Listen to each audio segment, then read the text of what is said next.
Ever feel like survival mode is just your default setting as a mom? I know I did.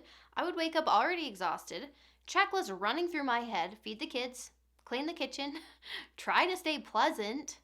I even used to turn every single piece of laundry right side out as I was folding it. Like I had that kind of time.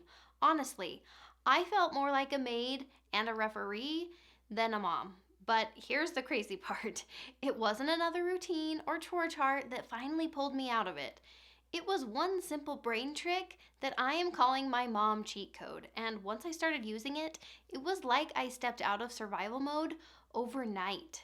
My home got calmer, my days felt lighter, and I could finally be present with my kids instead of drowning in guilt. So, if you are stuck in survival mode, listen very closely because this brain shift might just change everything about motherhood for you too. Today, I'm going to walk you through how moms slip into survival mode without even realizing it, what is actually happening in your brain when you're stuck there, and the exact cheat code that I used to break out of it so fast. Plus, I will even show you how this shift doesn't just change your to-do list, it changes the entire feel of your home. I'm so excited. So, as Christian moms, we are constantly being told that our worth is in our performance.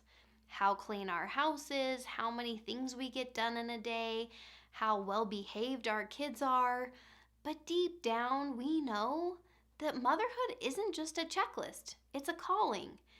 And when we're stuck in survival mode, we are not showing up as the mom that God designed us to be. We're just trying to make it through the day. And guess what? Our kids feel that. But when you learn to shift your brain out of survival mode, you don't just change your own life, you actually change the atmosphere of your entire home.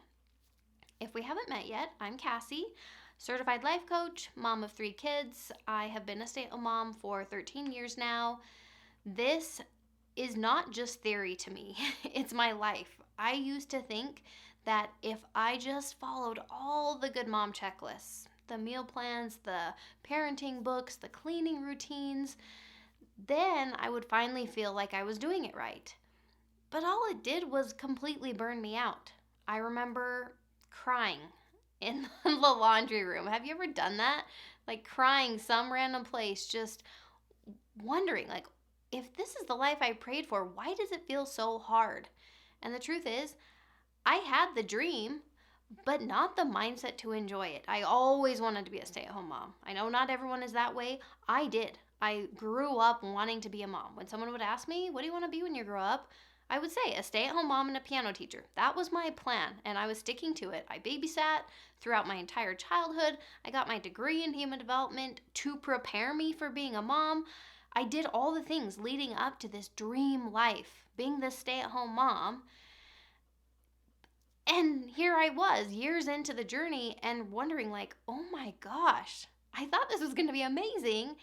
Turns out this is so hard. I just didn't have the mindset. But everything changed when I learned to use my brain to my advantage. And now my house still gets messy. Hello, I have 3 kids, but I feel peaceful in it. I feel confident as a mom. And I love coaching other moms to experience that same freedom. If that is what you want to, please make sure to like this video, subscribe. Most moms don't even realize that they're in survival mode until they are completely burnt out. That was my story. I lived like that for so many years. Waking up, already behind, cleaning one mess while 3 more are happening. I thought that it was normal mom life because it is so normal these days to be so burnt out. I had the degree. I had the parenting books. I would read those for fun. I had the systems. I thought that if I worked harder and harder and harder, I would finally feel better. But instead, I was exhausted, I was resentful, and quite frankly, baffled at the disconnect between my dream and my reality. I seriously didn't understand it. I had every reason to think that this would go well and that I would feel amazing. And there I was in survival mode, along with so many other moms. It's when you're going through the motions, okay? checking the boxes, trying to just survive the day. But inside, you are drained. You're depleted, you're distant, you're disconnected from your family. And our kids notice. How could they not? They don't just need a mom who manages the tasks, they actually need a mom who enjoys them. So why do we get stuck here? It's not about your schedule. That's not the reason you're in survival mode. It's about your brain. I legitimately used to wonder what was wrong with me. Have you ever felt that way? Other moms seem to handle it just fine. What is wrong with me? Why do I feel like I'm drowning? And so I worked harder, adding more to-dos, piling on the guilt, because just doing more. And the more I did, the worse I felt. Turns out there was nothing wrong with me to begin with. My brain was just stuck in survival mode. Every day it was, I have to cook. I have to clean. I have to hold it all together. I have to show up for them. And every time I told myself that, I felt even more trapped, even more powerless, even more behind. So here's what's actually happening. Your brain is experiencing cognitive dissonance. That is just when your thoughts and your values are in conflict with each other.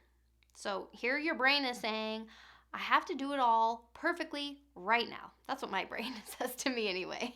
It gets pretty fired up about the urgency of these things. But your heart says, I just want to enjoy my kids. Truly, that is the deepest longing in my heart. I have come to find out as I've told my sister those exact words so many times on the phone. I just want to enjoy my kids. I just want to enjoy my kids. I just want to enjoy our days together. So do you see the conflict between those two things? I have to do it all perfectly right now, and I just want to enjoy my kids. The inner war that is going on creates a lot of guilt. It creates anxiety. It creates mental exhaustion. You love your family, but your brain feels unsafe and overwhelmed. So you're starting your day behind. You're ending the day really beating yourself up over all the little things. But here's the truth. You're not broken. You're just misaligned. And that is something we can fix. That's amazing news. So survival mode keeps you trapped. Alignment is what sets you free. So I started with one tiny change. Instead of saying to myself, I have to make dinner, or other people, honestly, we say it to other people too.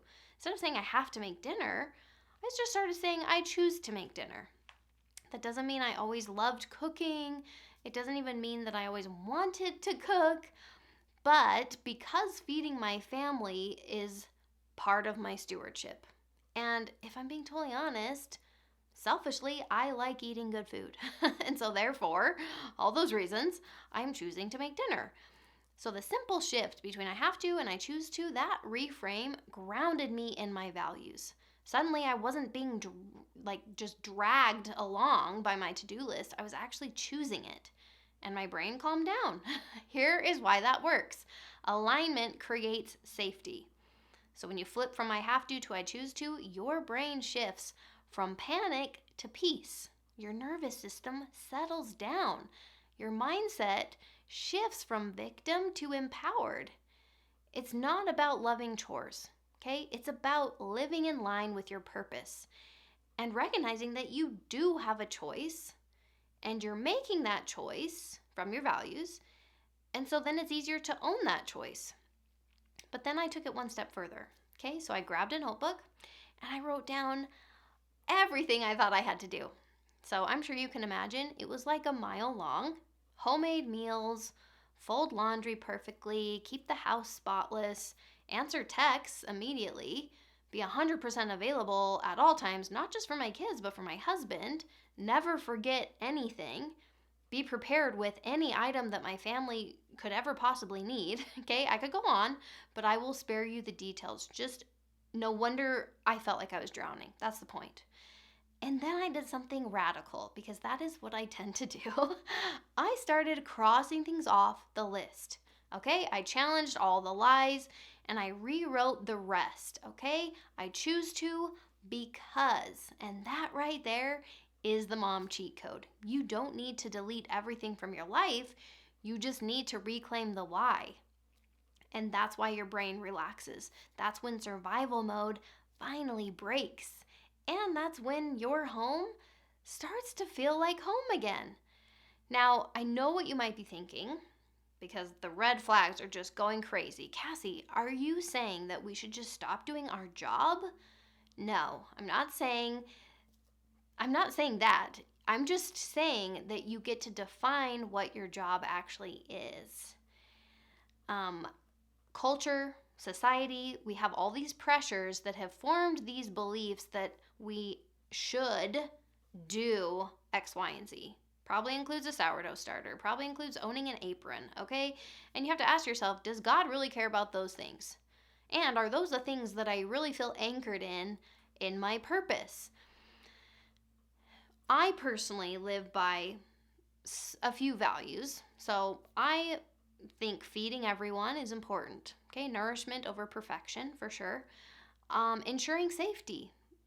So a clean place to sleep, prepared for the weather, teaching my kids to not run on the road, keeping everyone safe. If kids are fighting, making sure they're not getting physical, like that is in the realm of top priority.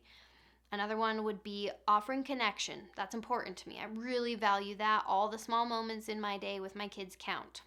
Caring for myself enough to keep going is a priority. And then the last one would be teaching. Not perfectly, but faithfully. Teaching the gospel, teaching them how to be good humans. Like that all is really important to me. Now, do I value cleanliness? Yeah, very much so. But if I had to choose, okay, if I had to choose, I would choose connection or safety. We have to force ourselves to choose more often, okay? The reality is we cannot do it all. Saying yes to something is saying no to something else. And a lot of times the connection element or those other really important things are pushed down on the priority list without us realizing. We're prioritizing all these other things that we think mean so much and matter so much, and we're losing sight of the things that actually matter most. So, yes, like despite what you may think, there are many optional tasks in motherhood. Shocking, I know. It's not how we live, but it's what we need to remind ourselves. So, when you combine the power of your thoughts with your God given design, you unlock joy. God made you a certain way. Tap into that. Step out of survival mode. And then you start mothering from alignment. Not because you're doing more, but because you're finally doing what matters the very most to you and to God. So that's why I created my free masterclass to help Christian moms ditch the guilt, drop the performance, and actually step into a motherhood that feels very aligned with who God really made them to be. It's free. It's coming soon. You can be on my email list. That's what you want to do. Grab the ebook below. You'll get on my email list. Survival mode doesn't have to be your forever. I know sometimes it feels like it is. It doesn't. You were made for peace. You were made for purpose. And the cheat code, it's already inside you. You have all those answers. You just have to start using it. You're doing way better than you think. You are a good mom, and I'll see you soon.